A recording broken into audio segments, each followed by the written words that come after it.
John? Yeah, we just started recording. Can one of my board members confirm? Yeah? Thank you, Robert. This is called Stricker, Chair of the Land Use Committee. I welcome everybody here tonight. The meeting is starting at 19:04 hours, and we have 4 items on the agenda tonight. The 1 and 2 will be combined because they're represented by the same person. So we'll let them make their presentation, and then we'll take questions. So please go ahead. Hi, everyone. Dan Eggers from Greenberg Charig, representing the owners of 2975 and 2929 Edson. Good to be back here again. So we were invited here by George not to give a formal presentation because we've done that now for both of these variances, and I think this is now the 5th time we've been here. But we're here to give you an update on the progress we're making regarding the construction of the sidewalk along Grace Avenue. You might remember that this is an application to renew the term of the variances that the BSA granted for both the storage facility and the shopping center for another term of 20 years. And when we were here earlier this year and at the end of last year, the board made it very clear that they did not want the variances to be renewed by the BSA until a sidewalk was constructed along the Grace Avenue side of the facility.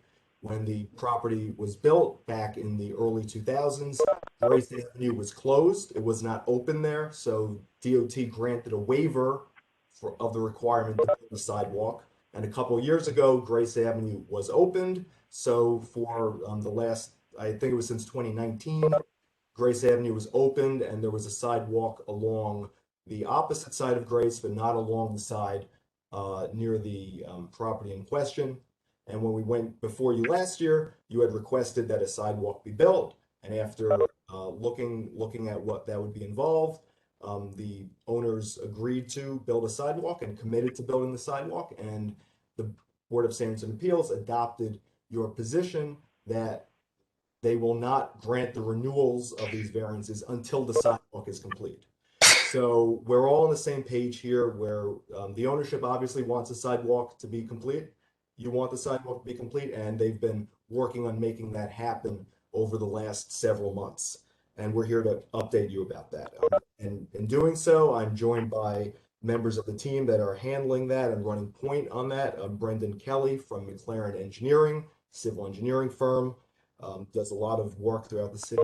Be familiar with them, as well as Priscilla Torres from Vitaco, one of the top expediting companies here in the city. So the current status is this, that the filings have been made with the Department of Buildings and also with the Department of Transportation. We had mentioned that this is a somewhat complicated site and it's a unique situation, and that as many of you know, when you go for permits to build a new building, DOB, along with DOT, approves a builder's pavement plan, and the sidewalk is constructed along with the new development. Here, there was that waiver granted, the development was built, and now the sidewalk will be constructed. So it's not happening in connection with the new development. There's also a complication that there's a grade change, significant grade change from Grace Avenue to the property that requires a retaining wall in order to support the sidewalk.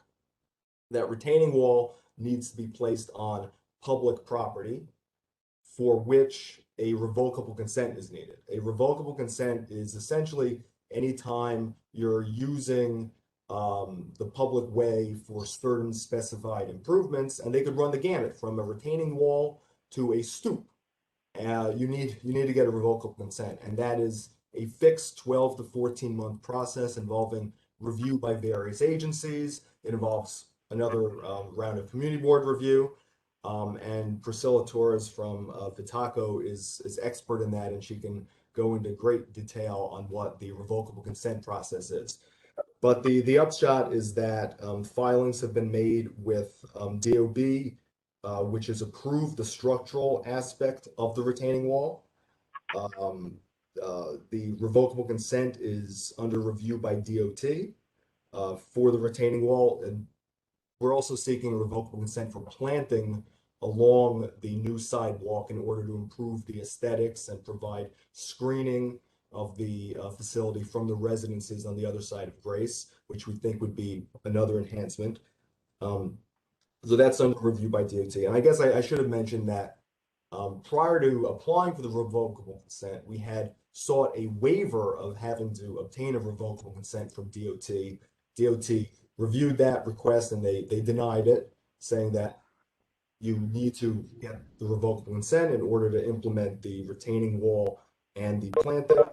And that is what is now currently under review by DOT. So we're going to keep on moving as quickly as we can. We want to get this sidewalk done. We want to get all the approvals needed. And we're happy to answer any questions you may have. Are you able to pour concrete during the winter? Well, I'll leave this for Brendan, but I think we can't do that until we need the retaining wall, right? This isn't just a Oh, no, I understand, right. but you're going to have to pour concrete eventually. And if it's moving on, as you say, you probably wind up in January or early February being able to build your retaining wall and pour the concrete for the sidewalk. Will you be able to do it because concrete is very hard to cure during the winter? Yeah, that's a good question. Brennan, would you happen to know the answer to that? So they could do it. I think there might be a miscommunication on timeline though. Were you talking about January of the following year? The revocable consent process is quite lengthy. So it's kind of an estimate of when we're going to be done, but if needed, we could find time to do it during the winter. You could bring heat lamps and things on, bring heaters to the site if the idea was to build it during the winter. But depending until we get closer to an approval on a timeline, I'm not sure the specifics of what the contractor would want to do.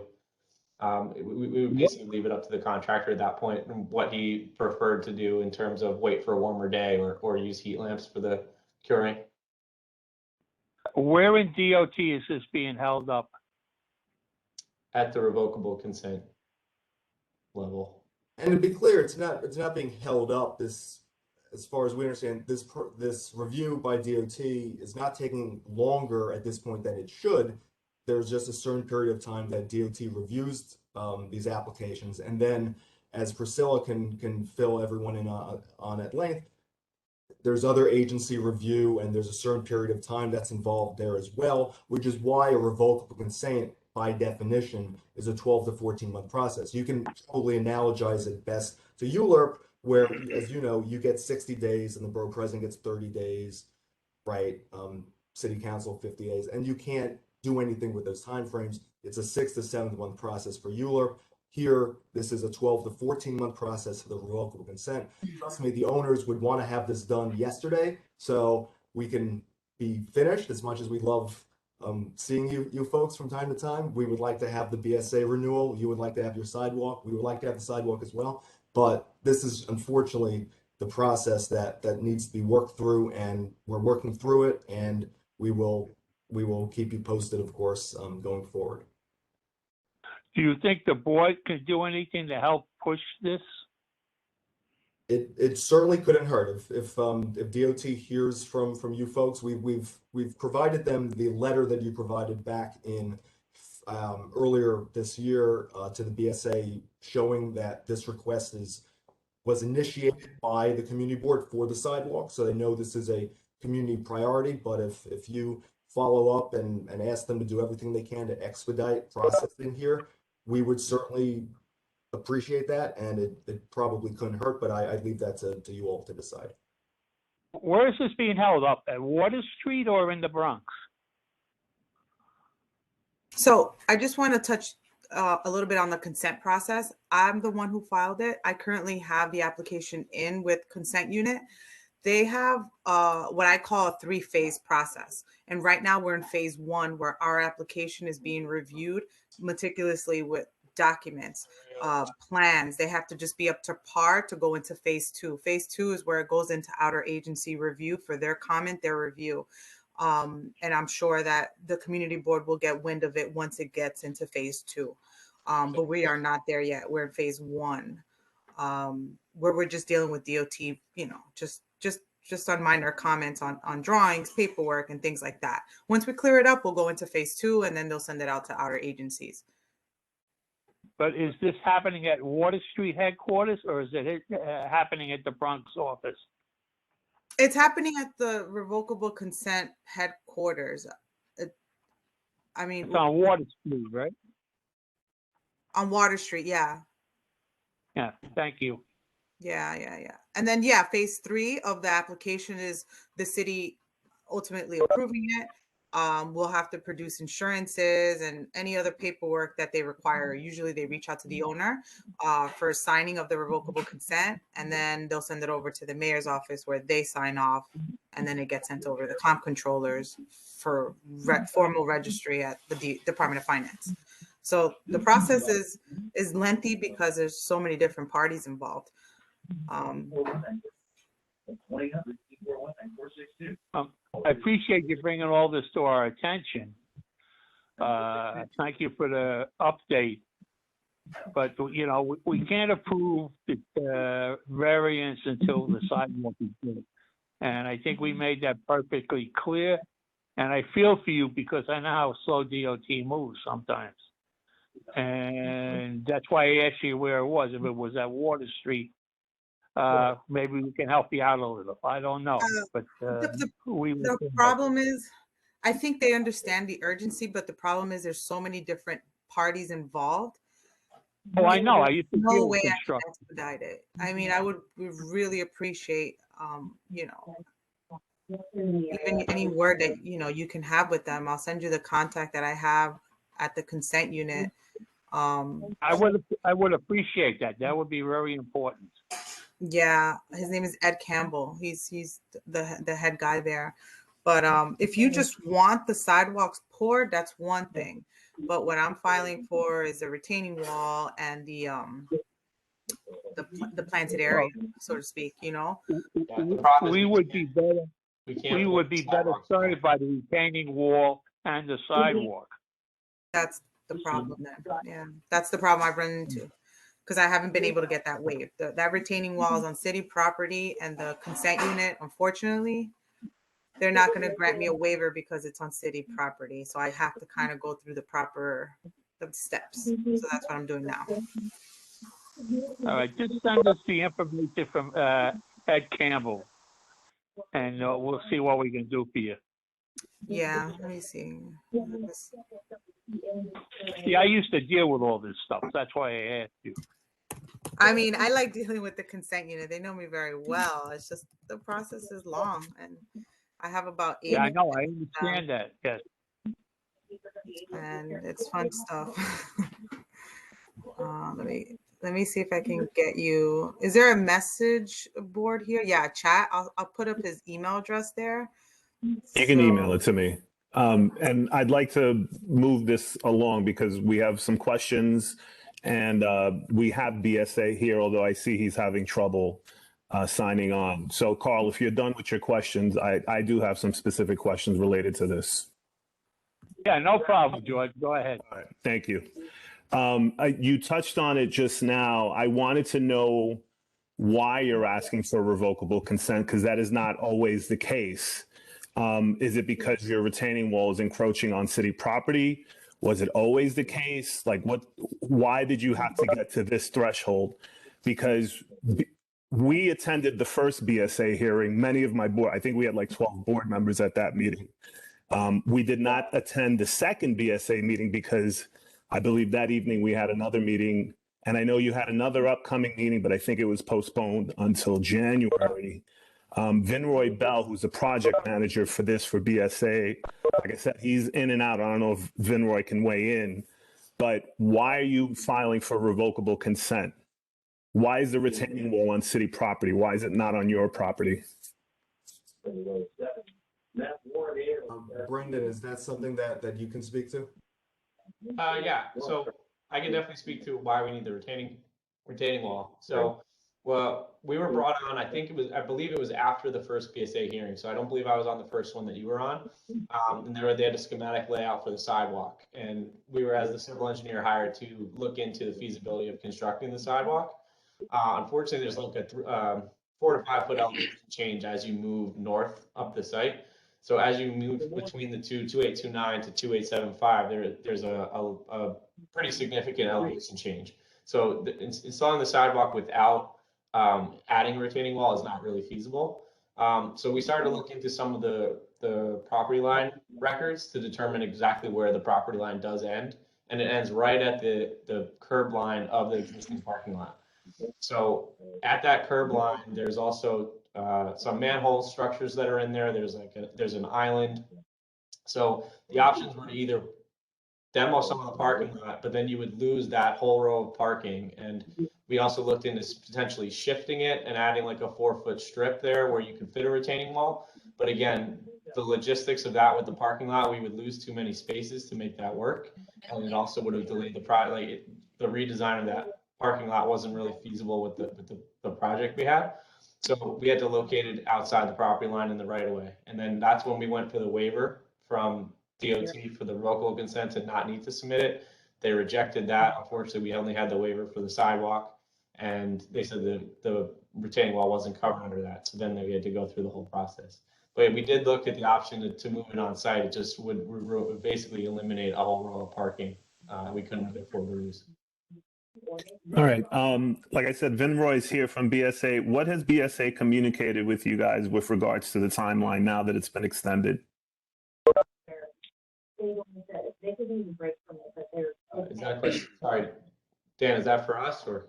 I don't, if Vinroy's on the line, I don't want to speak for the BSA.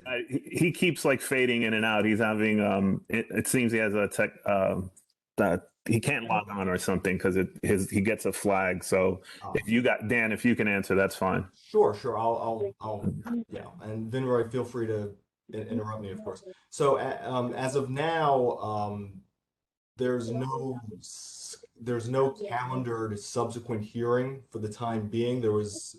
We were asked if we could come in January, and we had a scheduling conflict.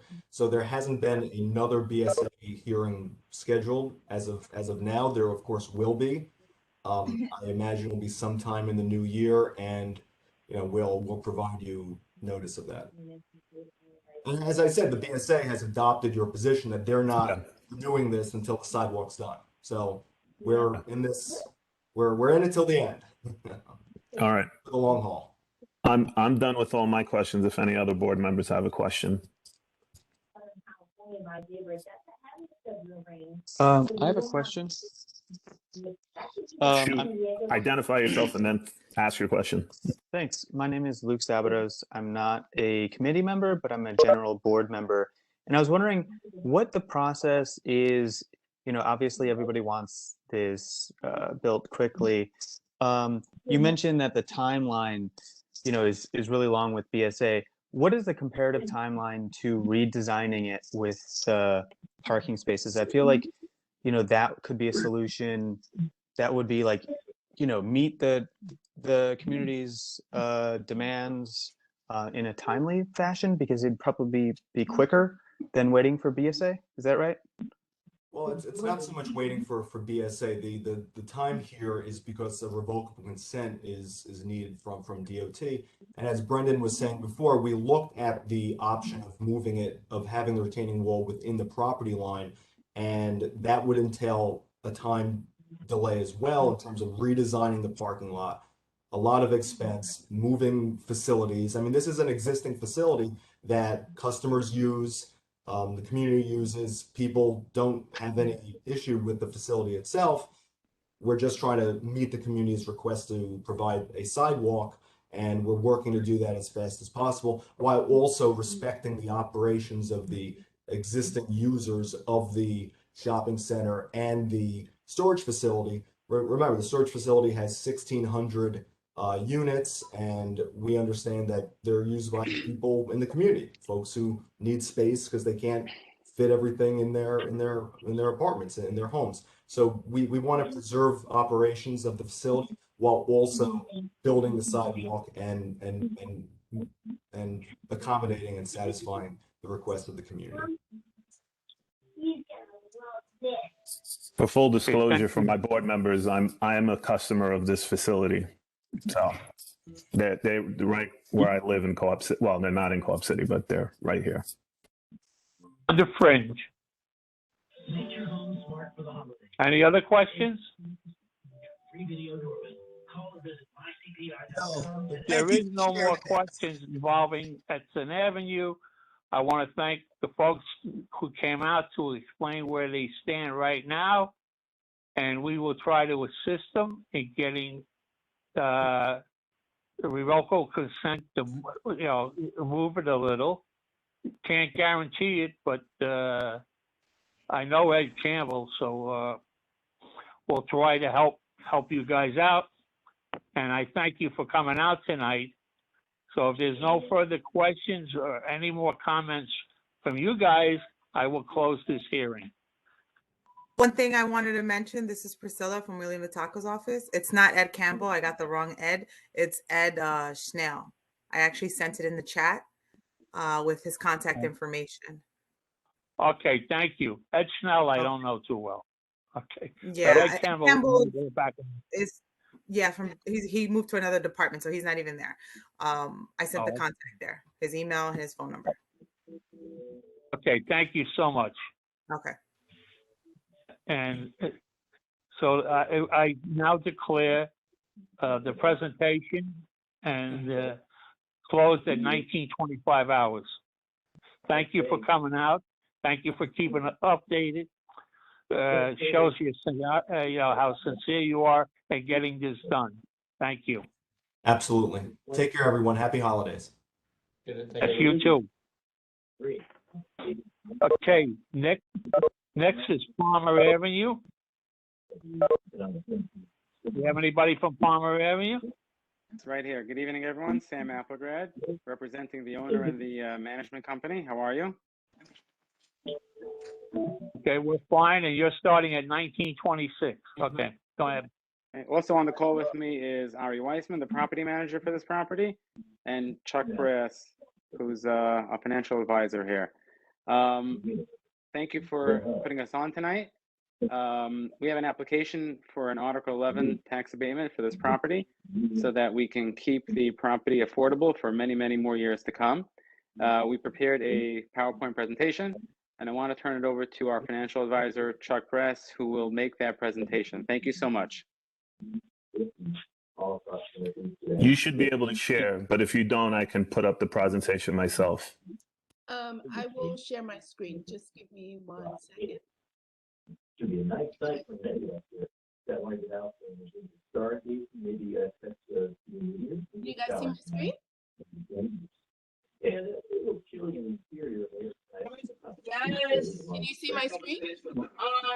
Yes, we can see your screen. Yes. Oh, okay, excellent. So yeah, they're going to talk more. And this is more of a housing. Yeah, Olga, but you're on the last slide. We want to go to start on the first slide.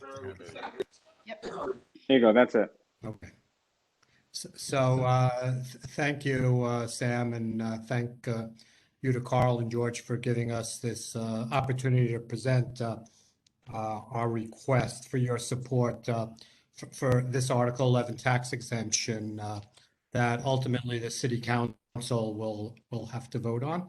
And Council Member Riley requested that we make this presentation to you to hopefully get your support for it. So Palmer Avenue, Sam is the owner. His company manages about 1,900 apartments in the Bronx. They're all rent stabilized, including this asset, this building here on Palmer Avenue. It's actually 2 buildings. We want to go to the next slide, Olga. There we go. So it's the exact address is 3300 3310 Palmer Avenue. It's actually 2 buildings around a courtyard. It was developed in actually around the turn of the century. Sounds like a long time ago, but it's just about 20 years ago by McQuestion Development. They sold the property to Sam and his group in in 2016. Okay. The property was financed, the original financing was from the City of New York through the Housing Development Corporation. They provided loans to McQuestion to build the property, including a subsidy loan. And the property also got a 25-year tax exemption, as of right tax exemption through Section 421A. However, that tax exemption is starting to expire. It phases out over a 4-year period, such that by 2025 or so, the property would have to pay full taxes. So, which would be based on its current assessment, very onerous for the property. The taxes would be very high. So the property, you can see, has 135 apartments. There's no retail space in it. There are 8. It's predominantly for families, unlike many affordable housing projects that are built today that have a lot of studios and one-bedroom units. This project is, you can see, all but 8 of the units have 2 or 3 bedrooms in it. So next slide, Olga. There you go. So we're seeking the Article 11 tax exemption, which would replace the existing tax exemption on the project, and would enable the owner to preserve the property as affordable housing for an additional 40 years. And it would reduce the project's tax liability from what it will be when 421A expires, okay, to ensure that the project remains on a firm financial footing without having to increase the rents of the existing tenants, who would remain, and the existing units would remain in rent stabilization for another 40 years. Otherwise, based on the current regulatory agreement that's in place on the property, seeming as the owner has paid off the the city loan, and the tax exemption's expiring in a few years, rent stabilization would otherwise also expire in about four years. But with this new tax exemption, we would keep the property rent stabilized for 40 more years.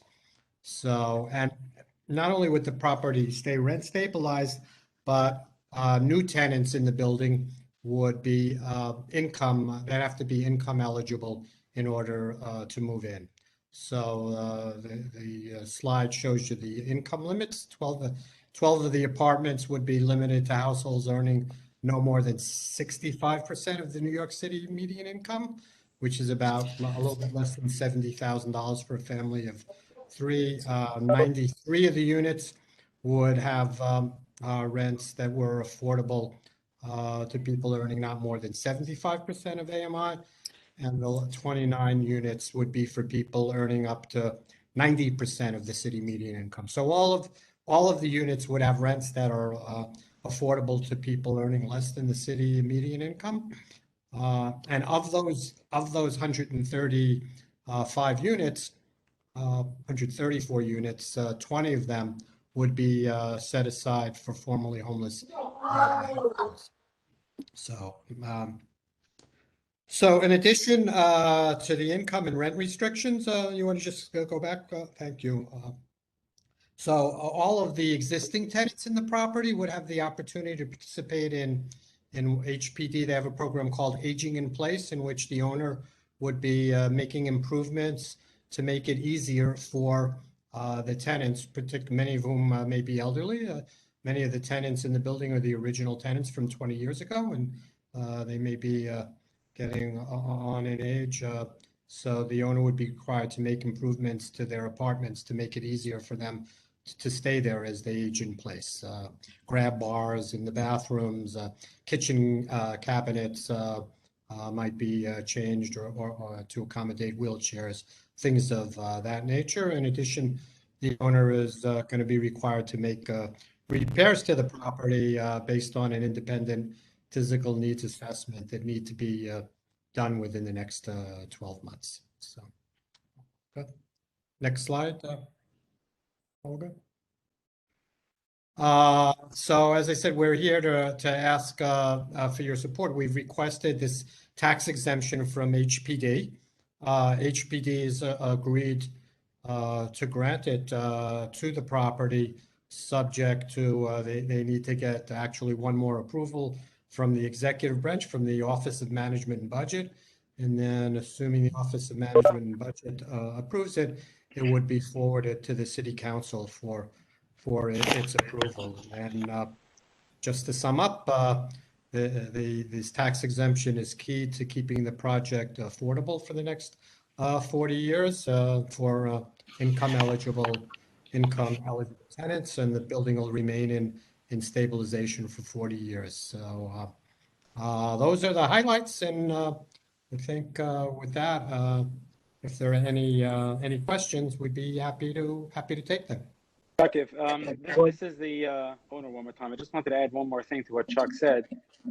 We would also be required to dedicate 15% of the units in the building to the New York City's homeless program, which means that the first 15% of the units that we would lease out after being granted this application would go directly to the homeless. Yeah, those are the 20 homeless units that we mentioned. We have a question from Dr. Burke. All right. Yeah, Thank go you. ahead. Thank you, Counselor. So I have several, but I'm just going to start off. First of all, thank you for coming to Community Board 12. And I'd like to thank Councilman Riley for referring you to us. You know, I have the first question I have is the following. You know, I was looking at, once I saw your request, I started doing some homework as to the program, the Article 11 program, and some of the requirements. And it says that the projects include new construction, which obviously this wouldn't qualify, or rehabilitation of affordable housing from a fund. And I'm kind of glad that Mr. Weinstein is on, so he can provide some clarity if I get tripped up in my questioning. You make the statement that you actually need the tax abatement in order to keep the units affordable, but you don't explain the reason why. And here's why so I'm going to ask the question, why do you need that? And the reason that I ask that is because right now you're asking Mr. Applegard to take tax revenue out of Community Board 12. In other words, by not paying taxes for 40 years, that is at least 2 generations of, according to my math, 2 generations of tenants.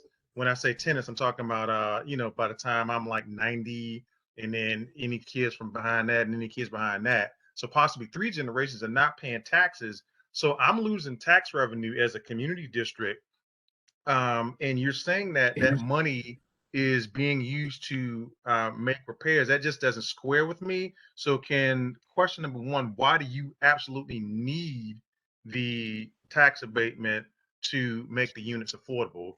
If you have, so that's question one. Let me ask question two.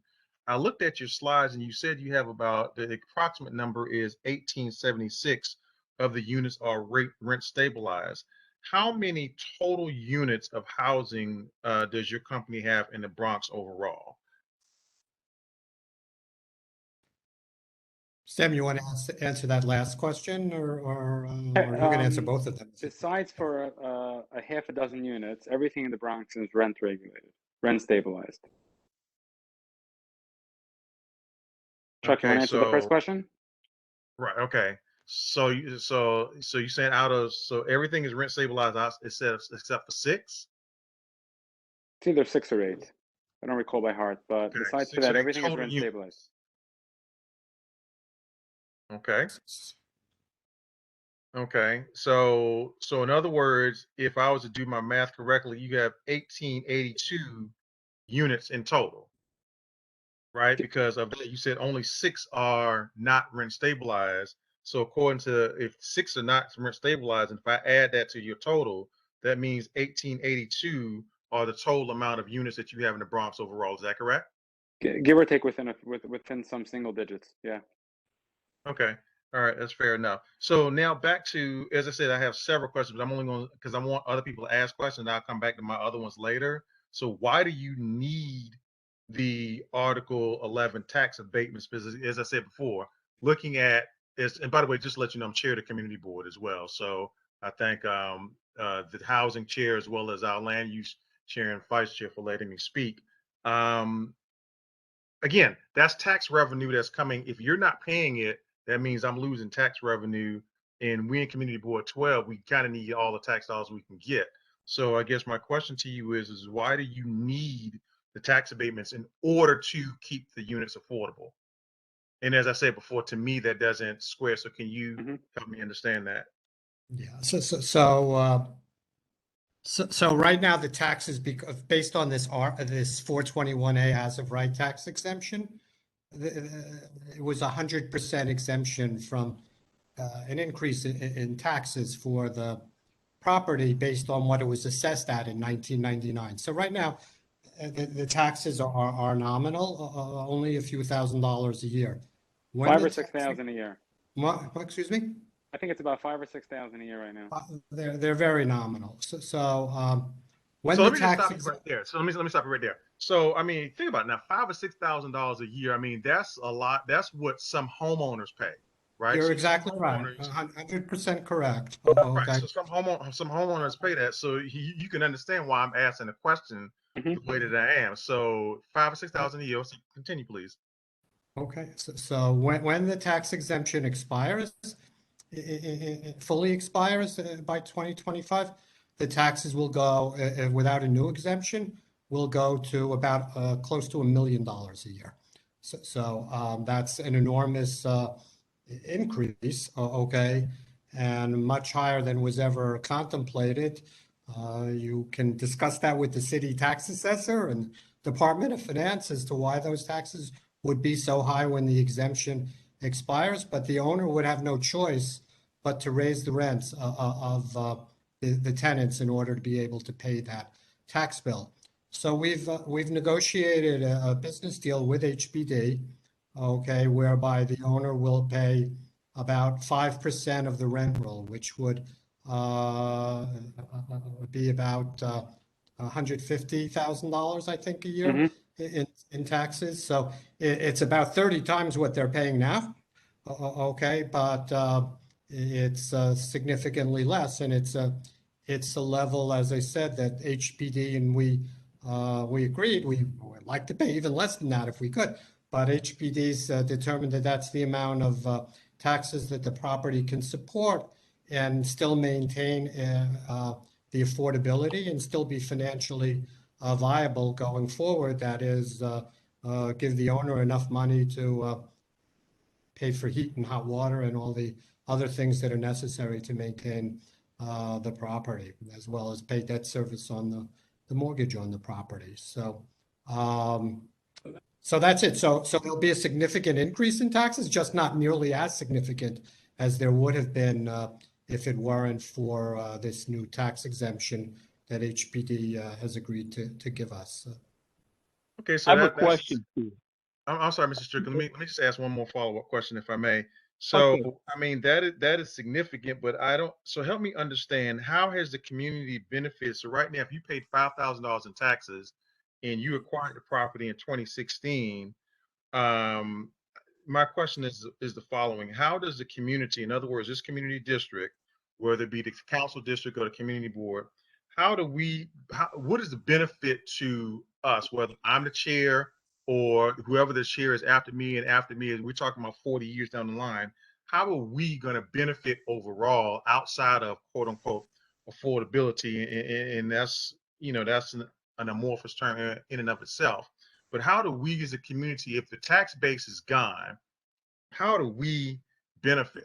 In other words, I don't help me. I see how you benefit, but I don't understand how we as a community board or community district would benefit. So help me understand that, please.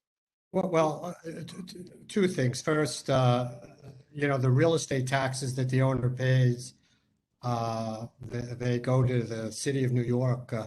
They get dispersed all throughout the city of New York. They're not just they're not earmarked for this particular community board. The other thing is so let me stop you right there. So you're absolutely right. They're paid to the city of New York, and then they're dispersed, of which our council member gets a certain percentage to help benefit our parks, to help benefit our infrastructure, and to help benefit other things. So you're absolutely right. So that does occur. And if you're talking about $1 million in taxes that aren't being paid, then guess what? Then that means I'm getting reduced infrastructure. So in other words, reduced roads. I'm getting reduced maintenance in my parks. I'm getting reduced sanitation and all those other things. This is how I'm thinking. So again, you could tell me if I'm incorrect in my thinking, but I'm looking at the Your loss big of, picture, Mr. Burke, is it's actually Dr. Burke, Mr. Brad, so that's correct. okay. Yes. The bottom line is I don't want to take up too much time. That's just how I'm thinking. So I think Mr. Stricker, he's the chair of the committee, or the land use part of the committee, I should say, this meeting, had a question, and I see some others. So I'm going to be quick because I have some others, and I don't want Let to me just say monopolize the time. one other thing. You said other than affordability, what's the benefit? That is the benefit, is that the residents of this community board will continue to benefit by having affordable housing. That is the benefit that's being granted to the community board in the city by virtue of the taxes on this property being reduced from what they would otherwise have been. If I may, Dr. Burke, and before you go, Mr. Stricker, I just correct me if I'm wrong, but this is Robert Hall, the chairman of the Housing Committee. And what I'd like to know, I did not hear the word parking at all during this conversation. Where do we stand as it lends itself to parking for this entire project? Well, this is an existing building, Sam. I don't know. I don't recall if there are parking spaces as No, part of it, or the entire ground floor of this property is a parking lot. There's about 85 parking spaces within the property. Most of the residents have parking on site, don't even park in the street. Oh, within the complex itself. Is that Correct. what you're saying? The building is a 4-story building, with the first story being 1 story up. The entire ground floor is a parking lot, pretty much. I mean, you have to work in the entire front and side of the building. The elevation changes in the back, but we do have approximately 80 parking spaces on board. All right. Okay. Thank you, Mr. Stricker. Go ahead. Okay, my question is, and I may be wrong, it's my understanding that if you live in a stabilized apartment, that apartment is stabilized until you move out, before anybody can ask the market rate for that. Am I correct? If you can't raise. In this case, the existing tenants would be stabilized. So when they moved out, though, the owner could raise the rent to the market and rent the unit to a person of any income at all. So that's There are certain increases that are put into place. Yeah, by the Rent Stabilization Board, I know. No, assuming that there wouldn't be an Article 11, in the last few years that the 421A is wearing out, there are a few additional increases to the existing tenants as you roll out of the 421A. But the Article 11 would keep the building affordable housing for many, many years to come, also provide housing for homeless tenants. And even within Article 11, we would be paying a substantial tax bill compared to what it is today. All right, we have questions from Anthony Reed well, and Luke Sabados. Let me continue with my question. Now, I live in your building. I'm stabilized. And if I stay there for another 15 years, you can't raise my rent more than what they agreed to at the rent board. Am I correct? Yes, except as Sam was saying, in the next 4 years, under the tax abatement law. 421A. I think that was a big fiasco ever, but that's all right. There's an additional 2.2% a year above whatever the rent guidelines board approves for, even for existing tenants. That the rent could be raised. That they wouldn't take advantage of if this tax exemption is granted. So they would waive their ability to take advantage of that. But compounded, it's about a 10% rent increase. Okay, George, just take the questions, please. Harry, recognize somebody, please. Anthony Reed. I'm sorry. Yeah, Anthony. Yeah.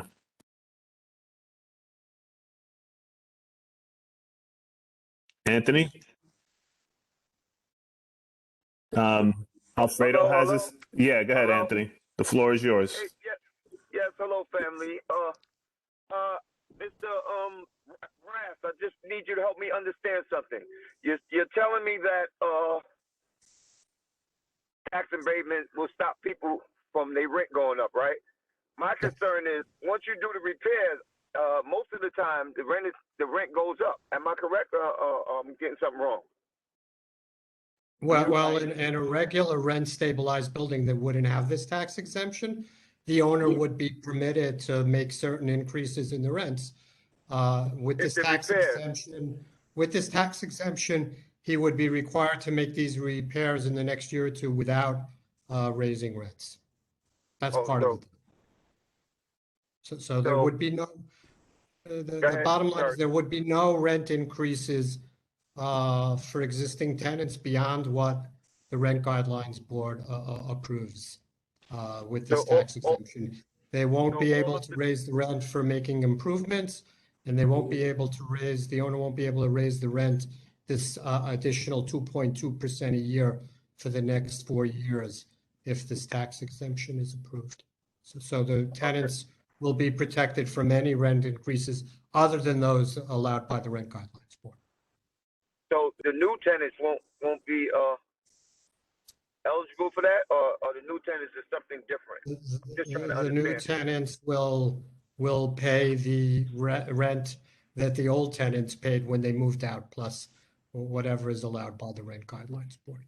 Under the Article 11, the building follows full rent regulation like any stabilized property with no increases, except what's allowed by the Rent Guideline Board. Okay, Mr. Brad, thank you so much. I just need clarity for that. I appreciate it.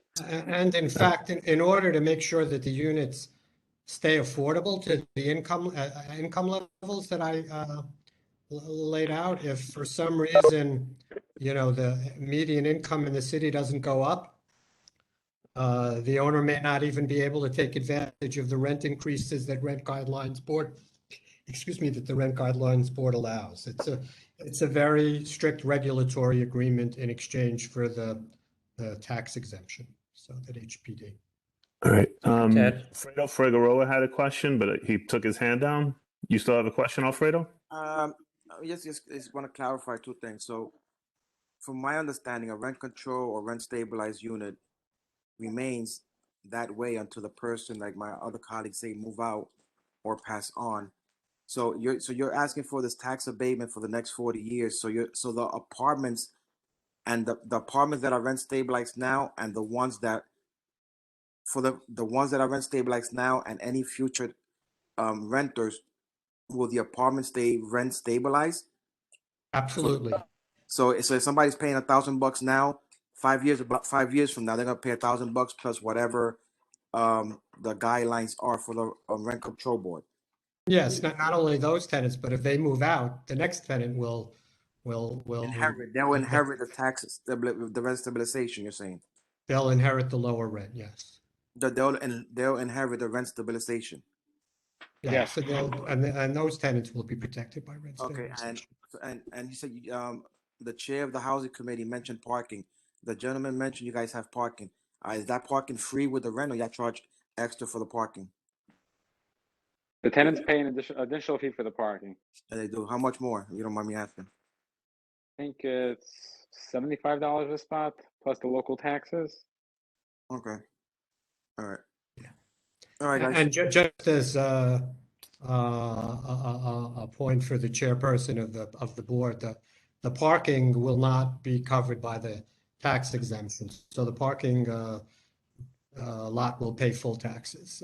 That portion of the project. It's just the housing is right from the tax exemption. All right. Ted James is next. Ted, you have a question? Sure. I wanted to kind of follow up on the point that Dr. Burke was making, because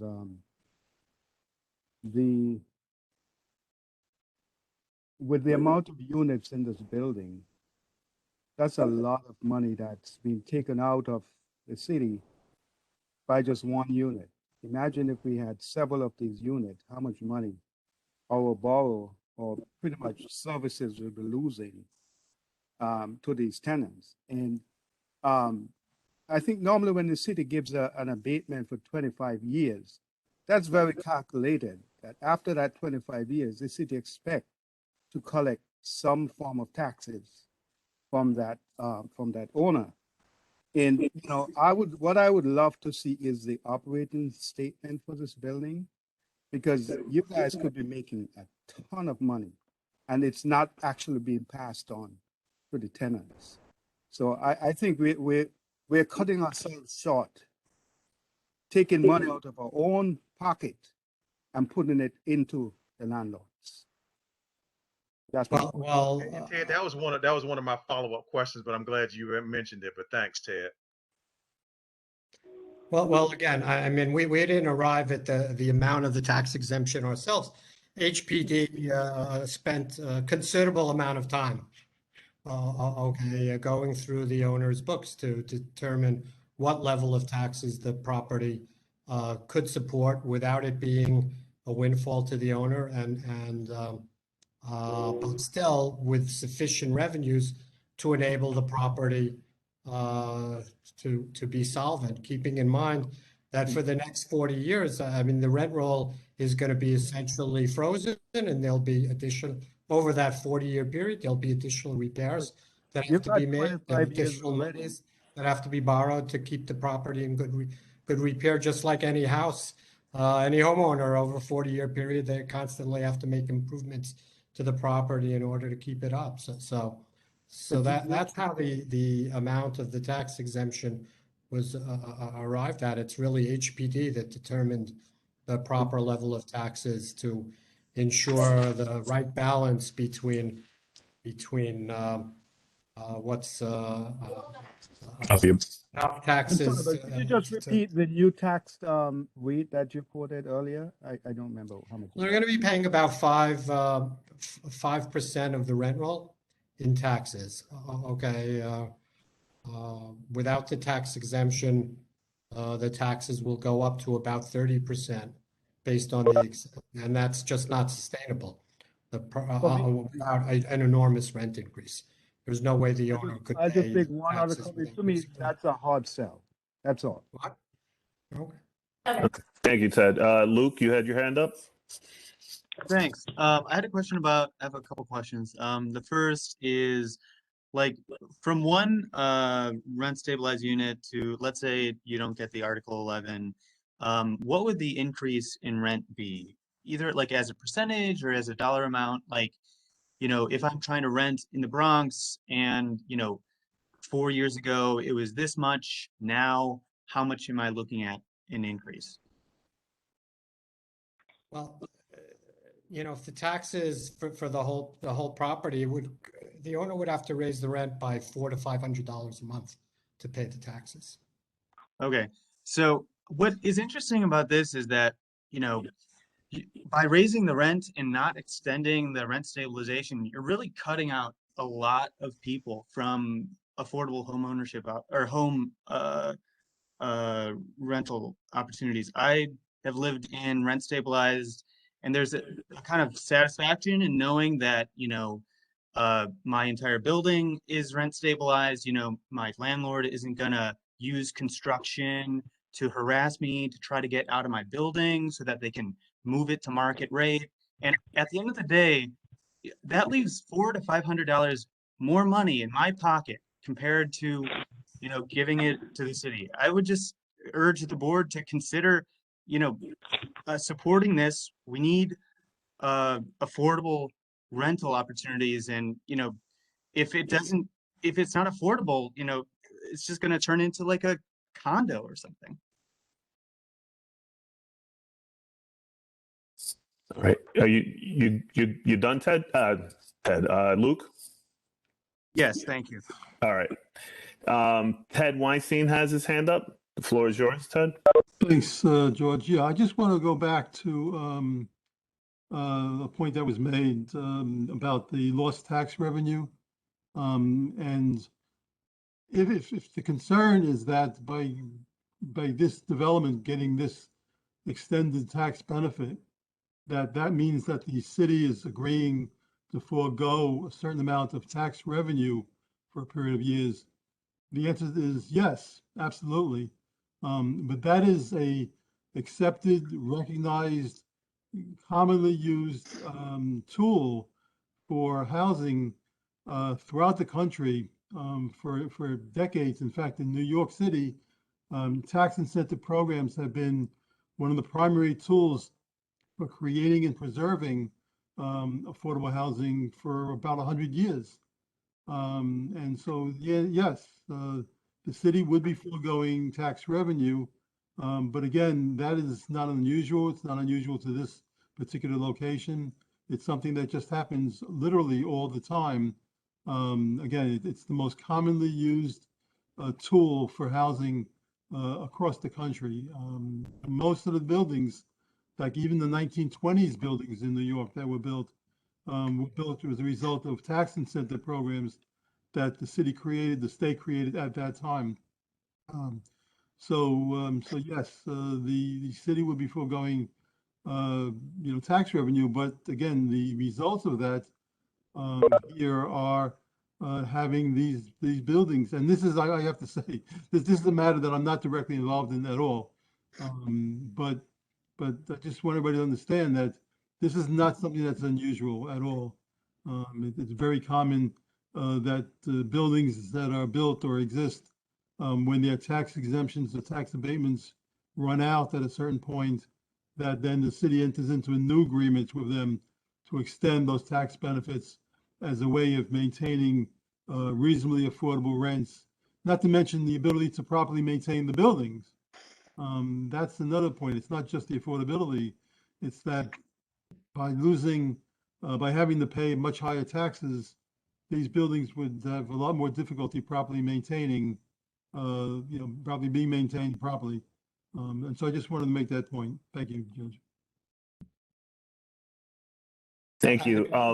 Just as if I could just amplify, Ted, we've worked on other of these types of projects. And the city, on some cases, the city totally says the taxes should be zero. We're not asking for no taxes. And as I said, we're paying significantly more than the project's currently paying, just not full taxes in order to keep the units affordable. All right. I should have said something at the onset of this, but everybody kind of jumped in. We do have one more question from, I'm thinking this is Carl Lanzano? It is. Oh, okay. Go ahead. The floor is yours, sir. Yes.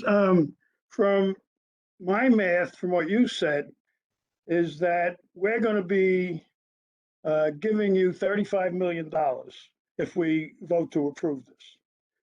And it is going to set a precedent for other builders or other owners to also look at this project and say, well, they got it. Why shouldn't we get it? So therefore, Builder A, Builder B, Builder 9, Builder 10, each get $35 million. That's what we have to consider if we approve it. Thank you.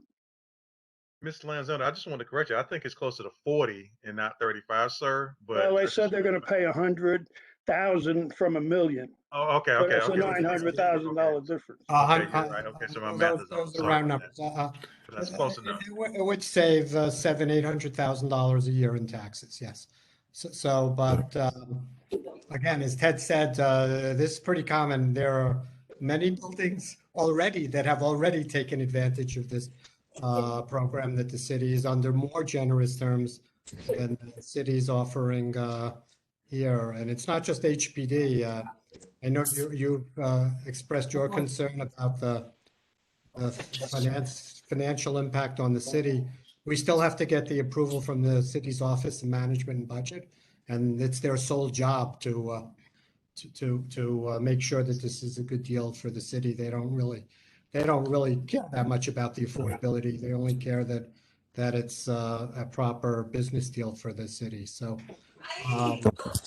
that's that. And again, the benefit is that the units will stay affordable and be rented to people of low and, low, moderate, and middle income, as opposed to going to free market.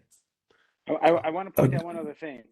The average older building in New York City pays a tax bill that's usually 7-8% of the rent roll, 6% of the rent roll. The fact that the full tax bill over here would be what Chuck mentioned it would be, for some reason that's just where the assessed value is. The economics don't really work out anyway. The tax bill that we would pay with the Article 11 is pretty similar to what other properties are paying percentage-wise. If the building had to pay the full tax bill, it would be impossible to operate the building because the economics just don't work. The building doesn't have that kind of profitable margin at the end of the year. The figures that HPD came out with after running through our books and auditing our financials, doing a full-blown audit, was that a 5% tax bill would give us the ability to operate the property properly and still pay a decent tax bill. In exchange for that, they demanded a list of restrictions against us, which we would agree to.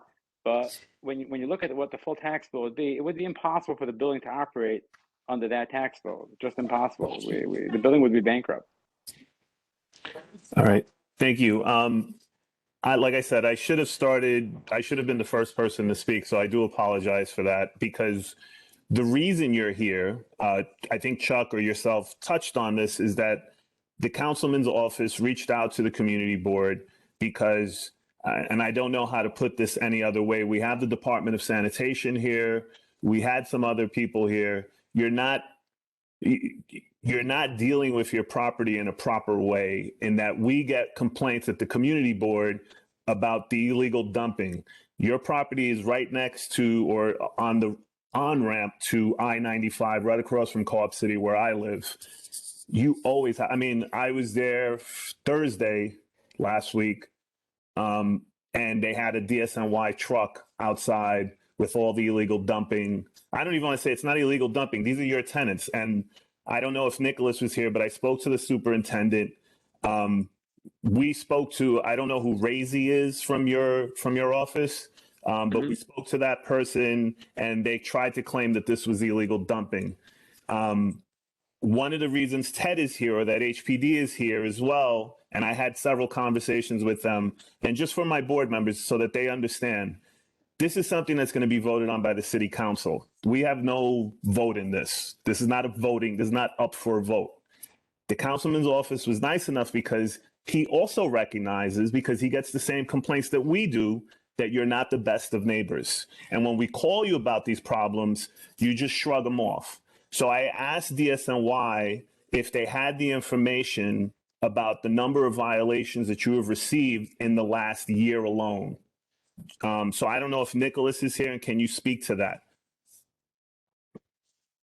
Hey, George. I was able to pull the numbers for 2021. I know you wanted 6 years back, and it was a long time on the request. I forgot to follow up with them on the other numbers, but for 2021, there's been 91 summonses issued for 2021. So that is fairly a lot for properties that we find even frequent offenders. I know we can go out there and write summonses, and some people ask us, well, there's 365 days in a year and they never clean up. You could go out there every day and write a summons, but 91 is a fairly decent amount. And there was a good amount for like a few already this month in December, and like 10 or 12 just last month in November. I will get you that full spreadsheet this week for you just to have. Okay. Sorry, I didn't get it. It slipped my mind following up with enforcement, and they hadn't sent it back to me. So Let me address that for you, because I share the concern with you. And sanitation employees make the rounds on a regular basis, and if they see the garbage, they'll cite us for the violation, and of course we'll pay the violation. On the hearing here with us is the property manager of the building, Ari Weissman, who will detail to you what we've done to try to deal with this issue in the rear of the building, and will explain to you and show you where this is coming from. Ari, you there? Moment. You're on mute, though, Ari. Are you there? He's there. Yeah, he's there. He just can't speak. Or, I mean, we can't hear him. Unmute yourself.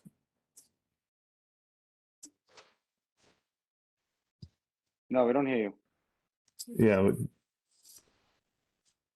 It does show unmuted though, so it might be like a computer setting. Yeah, he might. If you want to like log off and then log back in, we can wait. It's cool. And so we'll take this opportunity. I just want to say this. Go ahead. Go ahead, Sam. I'll start by telling you what we've done. So, All right. we have a super. We have 2 porters in the building. We maintain all our properties. The worst thing for us is to get the sanitation violation because, as you know, if you tell me that we got 91 violations, that's $10,000. No one has $10,000 to throw in the garbage. A few months back, to try to deal with it, because in the back of the building it's very dark, go out at night.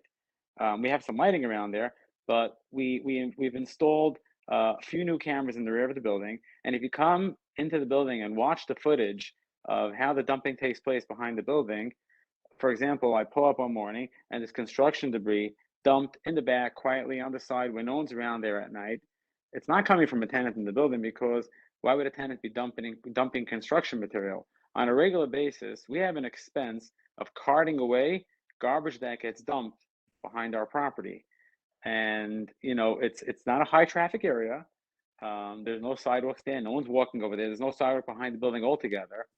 On a weekly basis, we have the porter walking the rear of the building, picking up regular small garbage. But at 2 a.m., 3 a.m., I don't know how, we can possibly stop some small-time contractor from coming and dumping his garbage behind the building. Super works 8 hours a day. Even if he worked, 12 hours a day, he wouldn't see what's going on behind the property at 2, 3 a.m. Yeah, that's a very reasonable response. And if you happen to have footage where you can actually see a license plate number, we can prosecute somebody for illegal dumping via video footage with that information. I know some If states. I would install a license plate reader, provide you with license plates of vehicles passing the back and dumping the garbage, you can go ahead and issue a summons to that vehicle? Yes, we can. We can impound the vehicle and issue a summons to the vehicle. Okay. I mean, we did not install a license plate reader, did not think Yeah. about that. If you go into the rear by the garbage area, you'll see a long arm coming off the back of the building with 3 new cameras attached to it. But the same arm can carry a license plate reader as well. How would we submit that information to you so you can go after those vehicles? So I can provide my contact information to you. You could send it to me, or I can actually just connect you directly with enforcement. Typically, when we've worked with businesses in the past that have installed cameras, a lot of places in Staten Island that are in the industrial areas that put cameras up for this exact issue, and we're able to use that footage in conjunction with the DA and get those offenders prosecuted. Basically, if we just have a license plate number, they just can know the owner of the vehicle, and it goes that way. It's easier. It doesn't matter. Would it help if your department had a direct login to the DVR that has the access to the cameras on the rear of the building so that you can monitor it on your own on a regular basis? I would have to check with enforcement to see if they'd be able to do that, if that's something that they're capable of doing, but I could certainly ask them. Especially if this is an area that it's been happening very frequently. That's something that we do on a regular basis. Let's say like for the NYPD in different areas in the Bronx, for narcotics units, we give officers access to the DVR all the time. Yeah, I can't imagine that they would turn it away. We would love help dealing with this issue. It drives us insane, and it's costing us a tremendous amount of money. Anyone that maintains a decent property, like thank God we do all over the Bronx, and just think about it. Why would we want all this garbage behind our property? So if we can get some assistance, we'd love to deal with this, hands-on. Well, all right. Well, I think that was a step in the right direction. You guys were able to connect. Like I said, we wanted to use this opportunity to discuss this because if I'm not mistaken, this was a complaint from even 2 of my board members who sent an email to Ursula, who is not with us this evening. She works in the office, but we do get a lot of complaints. And, I know you say you're dealing with it, but unless it's really overwhelming, it doesn't look that way because it's there on a daily basis. So, again, we have no bearing on the tax exemption. That's something that the councilman is going to have to vote on at the city council. But I think he wanted to hold your feet to the fire on this, as do we. The only other thing that I was going to say is, and I shared this with my board members, we got a term sheet for the Article 11. All of you should have received in the email what the Article 11 stipulates. Chuck, you weren't specific, although I know you did say that you're going to be held to some restrictions and some improvements. Is there a way that you can tell us what those improvements are beyond grab bars? Because you're asking for a substantial tax abatement for the next 40 years, and I don't see many of the, what it's paying for. And that's part of the reason that you're asking for this tax abatement is to make improvements. I understand the affordability, but that's not really a good argument in our district.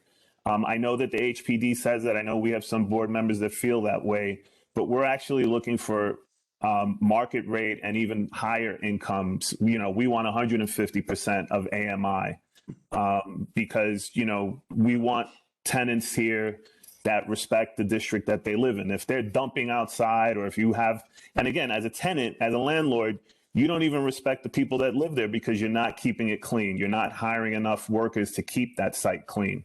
So again, I deal with complaints on a daily basis. I'm the district manager. Ursula Green gets all these complaints as well. You've received 91 violations, and that's just in this year alone, which we have a few more weeks until it's over. There's probably some that are being processed right now that DSNY couldn't even get. So again, we want to work with you. We're going to, and we have been working with the councilman's office to make sure that he understands the position that the community board takes on this. But like I said, we just want to work with you. We understand the argument for affordability, but that's not what this district is. This district isn't like that at all. We're looking for home ownership opportunities. We're looking for condo opportunities, co-op opportunities. We're not looking for, I hate to say it, but we're not looking for low-income tenants to live in this district. So, we want all the nice things that people in Manhattan and Queens and Brooklyn get. We want them here in the Bronx as well. And we're finally getting them. So, George, can I ask you a question? Go ahead. Can I ask you a question? So I think you're absolutely right. And I'm very glad that Councilman Raleigh forwarded this to us. Obviously you and I saw it first. Can we, even though they're going to vote on it at city council, can't we make a recommendation to the councilman tonight, or either tonight or later, that I don't know when their vote is going to take place, but can't we at least say, based on what we're hearing, we can make a recommendation? We can write a letter of support, or I guess a letter of no support, or rather a letter of no objection. But again, No objection or objection? No, a letter of no objection means we have no objection to the tax abatement, or a letter of support, or whatever. I mean, we can write a letter stipulating what our position is. The only thing, and we do this, I don't want to say we do it often, we do it every now and then. But again, I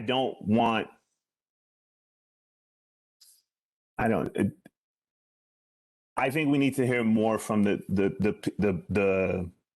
tenant, from the property owner. So, we'll invite Sam to come back to our January meeting to answer some of the questions on what their improvements are. And I also think that we need to hear more from HPD, because the 421 tax program is controversial, and maybe that's why they're letting it phase out. And I don't know that they have a replacement yet, or maybe they did have a replacement. I know that we've had this conversation continuously with HPD, but it does seem inherently unfair because most of the people, all of my board members, are mostly homeowners, and they're paying more in taxes than a property that costs several $1 million. Exactly. And that's inherently unfair to the people, because that's what you're kind of sticking it to the little guy again, or the little person, the person that it's just not right. So again, 40 years is a long time too. I understand that you said you'll be paying more than what you're currently paying, but to us, that's not a fair trade-off, especially in light of the things that we want to see for our district. We want all of us on this in the community board want to see us going the right way, go in a positive direction.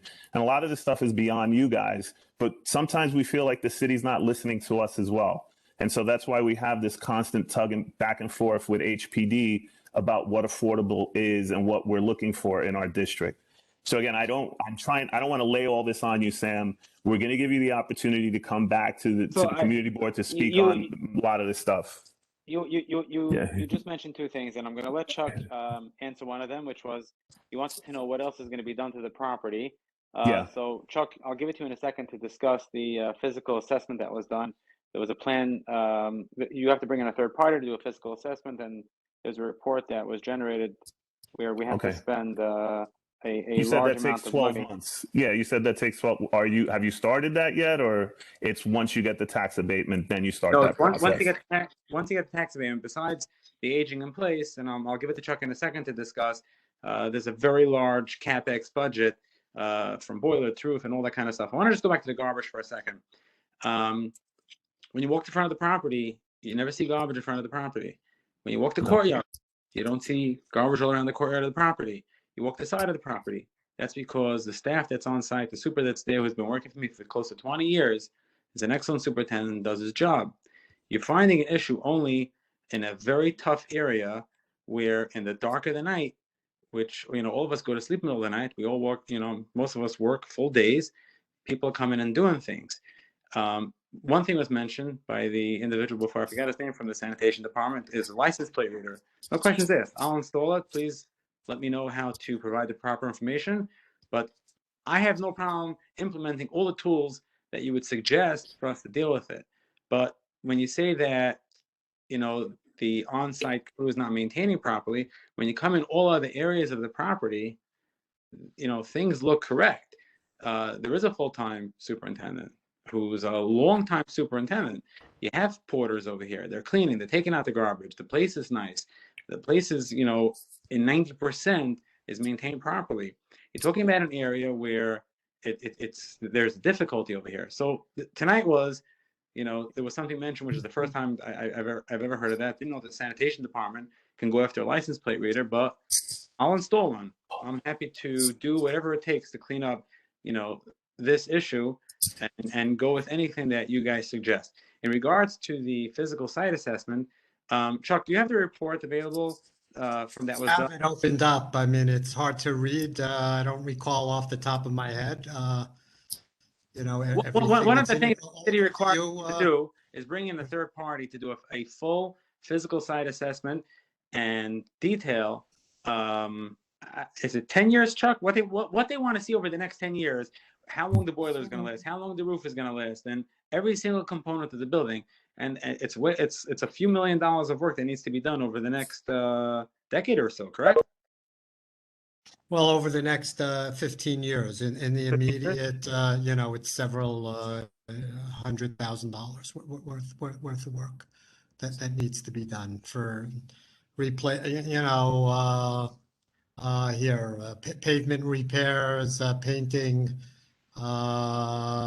repointing of the building in certain places, smoke detectors, low flow fixtures, to save on water, lighting in common areas, boiler replacement, so on the energy efficiency. Those are some of the major items. And then one other thing with the tax abatement that I mentioned before, elevator upgrades. One other thing with the tax abatement that I mentioned before is that even with the Article 11, the tax bill that we would pay percentage-wise is very similar to your typical older building in our neighborhood.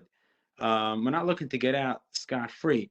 It just so happens to be that the current rate at the end of the 421A, which was written 20 some odd years ago, comes out to like a ridiculously, large number that totally would incapacitate the project. The number that we're looking for is very much in line with what neighboring such size buildings are paying percentage-wise. And in exchange for that, the list is pretty long of what we would implement. But again, back to the most important thing, which I know bothers you, which is the garbage. My commitment is to work alongside. You mentioned one item tonight, and if there's anything else that you can mention that we can do, besides, I don't know that it's fair to ask the superintendent to stand out there 24 hours a day.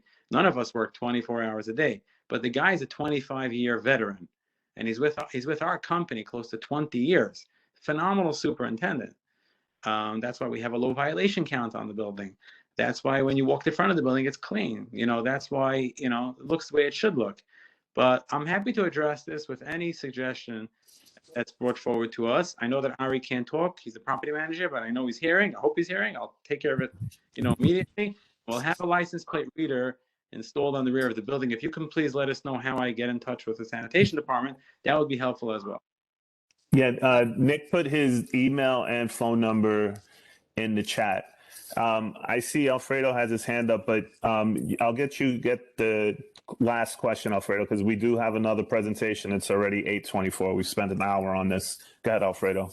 Sir, how long ago you bought the building?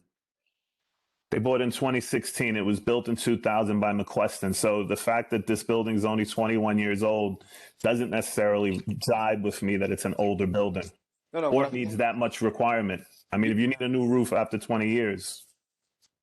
Yeah, I know the prior owner, Rella. What I'm saying is you bought the building. Are you gonna stay with the building, or you want to make these improvements and then sell it back up, sell it again? No.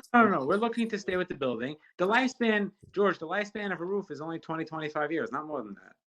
That's the whole lifespan of a roof. Even a boiler. I'm not a homeowner, so. Yeah, the part that was done, the city gave us a firm, gave us one of 3 firms to choose. It's an independent party that came in and roamed through the entire building with a fine comb. And every single major component in the building was written up by this third party of when it's expected to be replaced. And it's something that we have to commit to over the next 15 years to make those upgrades as we roll along. I hear you. I like I said, there's a lot of stuff, and we have another presentation to get to. The only thing that I'll ask, maybe, and I'll ask this of HPD, is the term sheet that you guys are presented, or I don't know if that's something that's privy to us, but I know it's something that they'll give to the councilman. So if HPD doesn't give it to us, we'll just get it from Kevin. Okay, before that, if there's, go ahead. Before you let us go, I don't know, Chuck, I don't know how to access the chat over here. I'm not so good at this. Chuck, do you have the information? I'll email it to you. Okay, thank you. Yeah, Thank you. no problem. If I know I got an email from Chuck, I don't know if you were on that email earlier. Whatever you sent to Chuck, he'll send to me right. All right, cool. I got you. Thank you, guys. No problem. Thank you. Anybody else have any questions? No. All right. Good. Carl, you have Eric Palatnik and Strang Avenue next. Okay, so we're done with questions for Palmer Avenue. Is that correct? Okay, I just want to make one statement. They do know what they're talking about, a roof, because my building, we have replaced the roof twice in the last 50 years. All right? And we have replaced the boiler twice. So they're right on the time frame for replacement of both. And I will tell you, the roof is not cheap, and neither is the boiler. So being said, we close this meeting, we close this hearing at 2027, and we'll open the meeting on Strang. So I understand what you're saying, but are you suggesting that we give them $35 million because they need to replace the roof? I'm not suggesting anything, because we're not going to vote on it. Okay, okay. All right. Thank you, Mr. Stricker. Okay, and let's go to Strang at 2028. Hey, everybody. Derek, how are you? That was fine. Very interesting land use hearing I just got to listen to. Thank you for educating me. I'd like to thank you for hearing me this evening. You've heard me before. I'm here tonight on behalf of Wharton Properties for a rezoning request on Strang Avenue at the corner of Strang and Baychester. And we're hoping to put a Bank of America in there. Rezoning application to you a couple of times so far. I think this will be our 3rd time back before you. And the reason we're coming back before you is because we're about to be certified by city planning, which is going to launch us into ULURP. And the last time we met with you was in the middle of the pandemic. I think it was in March of 2021. So it was about 7 months ago, 8 months ago. And we haven't changed anything at all. Everything's still exactly the same. We're happy to make a presentation tonight if you feel it's necessary. We have it in front of us. We just wanted to say hello, let you know we're about to be certified so that when we get into ULURP and this is thrust upon you in February or so or March, we wouldn't want you to be caught off guard. So I'd be happy to throw it up on the screen if you want or answer any questions, whatever you all feel necessary. Eric, just one sec. Just for my board members, Ursula sent an email with the Dropbox. I think it was Dropbox you used, Eric, with all the information. So you should have it as well. Great. I see my folks shaking their heads, so it looks like they did get it. So Yeah. go ahead, Eric. George, the address is showing 1159 Strand. I don't think that's correct. Yeah, that's my fault, Alfredo. I gave Ursula the wrong. I put 1159. I think it's 1959. 19. Yeah, 1959. The Yeah. old diner and Strang, and we're asking to rezone it. It's zoned R4, so it doesn't allow for commercial use, even though it's always been commercial. So we're just asking to put a C2 overlay on it.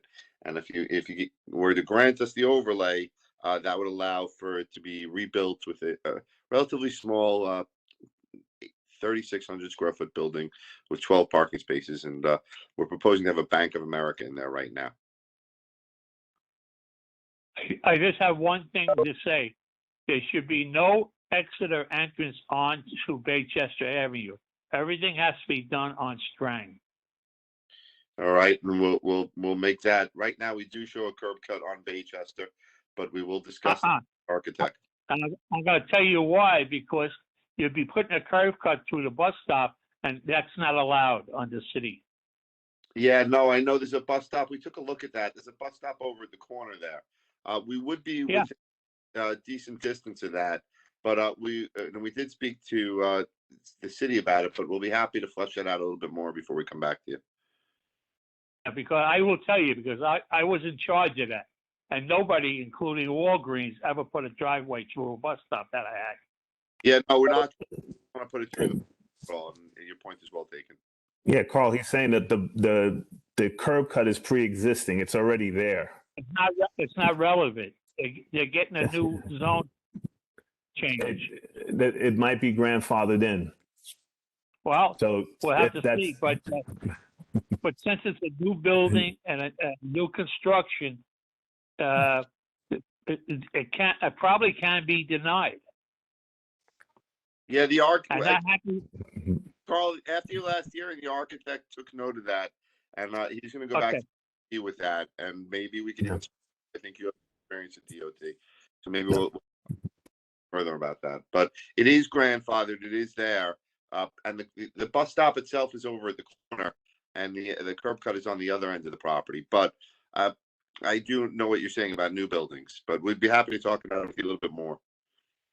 Okay, fine. All right. Thank you. We have some questions. Michael Burke, you're number one, John Isaac, and then Alfredo. Michael, Dr. Burke. Thank you. So, Mr. Polotnik, I'm disappointed in the letter that you wrote to the chair. You have William Hall as a chair, and of course, he hasn't been the chair for over a year. So I'm a little bit disappointed in the letter that you wrote. But to the presentation that you gave in March, you were looking for a tenant for the building for the space that you had next to the Bank of America. Were you able to find a tenant for that building, to that space as of yet? No, we have not yet found a tenant for that space. We are talking to Bank of America about maybe taking the entire space. It's not that big a space to begin with. It's 3,600 is the entire square footage. But we are either looking to find another tenant or hopefully have Bank of America take the whole space. Okay, so that's fine. Like I said, because I know that you had asked us for suggestions, and we hadn't thought of any of yet. But if the Bank of America would take that, that would be great. And I just ask you to, again, attention to detail. Attention to detail, please. You're right. Somebody let that go, and I apologize for that error. That's everybody works hard for their titles, and I didn't mean to misrepresent that.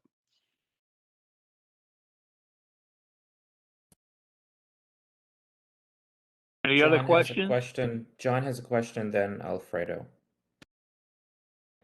Good evening. I'm real concerned if we eliminate that drop curb hole on Baychester. Strang Avenue is so narrow, and it's already congested with Citibank. And I remembered when Chase Bank actually moved right into by Fine Fair around the corner, and I'm wondering, does this area have the clientele to handle another bank? You know, you need like certain amount of commercial um clientele and certain amount of people to keep a bank viable. So I'm just want to know, did they did their proper research? Yeah. I'm just real concerned about that because I don't want them after a year they close and then we end up with a vacant storefront for another 10 years or something because Yeah, no, they're committed. They're patiently waiting to go in there. They need the branch. They have many account holders in the area, and as much as everything is electronic these days, I'm sure you know that the people still need a bank to go into, and they like to touch and feel, and meet people in person. And there is no. I think the nearest Bank of America is more than 3/4 of a mile away, if not further. So they know they need a location here. And they're Also, not. also George, Strang Avenue is on that DMV road test. I was just about to mention Cindy that, John. just mentioned that. So around there is like chaotic during Yeah, but the that's night. on the other side of Baychester, right? Yeah, but it comes right up Strang. They actually gather at the back of the supermarket and come right out by the corner of the bank. Or it's gonna Oh, be we'll see how good the driver is. Yeah, no, John, you're absolutely right. Alfredo, the floor is yours. Guys, hey Eric. How are Hey. you? Yeah, I mean, this is I agree with the proposal. We need a bank, especially this type of bank. I would like for the bank to take the whole space instead of putting another storefront there. If the bank could take the whole space, I think it will work out better, especially if there's only going to be limited number of parking spaces. So say you put the bank and let's just say you put a regular store there, the people that are going to go to the store are going to take up a lot of the parking for the people for the bank, and that's going to be a problem. So if they could consider taking the whole 3,600 square feet, it will be better usage of the space. And definitely we need the curb cut to remain on Baychester and on Strang. We cannot have just one entrance on Strang. It's going to be a nightmare. We need in and out. We cannot just have one entrance. Look what's going on Boston Road with that ancient market. It's a nightmare over there. You know what I mean? Yep. So thank you. Thank you very much, Alfredo. Clinton has a question. All right. I just want to know if there's a curb cut on Baychester, is that going to be considered to use for a drive-through or something? No drive-through. Okay, no drive-through banking. No drive-through. I'm really surprised BOA is going in there because they're closing branches all over. I'm very shocked to see they're opening a new one. They don't give me much information about their bank, but they have been patiently at this location. And I'm shocked. There's guidelines they follow, and with two other banks within 1,000 feet of them, Citibank and Chase, I'm really surprised they want to open there. Well, maybe that's why they want to open, because of them.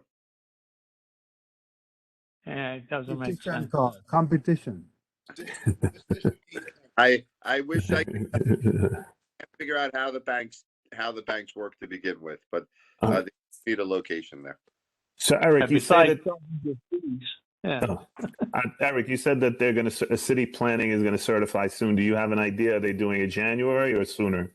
They haven't. No, not sooner. It's probably going to be sometime in January or February, the next few months. All right. So for our board members, that puts us on the clock once they certify, and then we have to have a separate public hearing, which is separate and apart from the land use meeting, and then we have to take it to the board. That's correct. Does anybody else have any other questions? Let me just go through the chat real quick. Yeah, Sydney had a question, but I think Clinton asked it in regards to the drive-through. And I think John also mentioned how narrow Strang was. I think we're good. Sydney, you're good? Yeah, John and Clinton asked my question. All right, cool. All right, I think, Carl, we're good with questions. Okay, so being no further questions, let's close this informational meeting portion at 20:39. Thank you, everybody. Have a good holiday, everybody. Yes, enjoy. And all right, good night, we're not- everyone.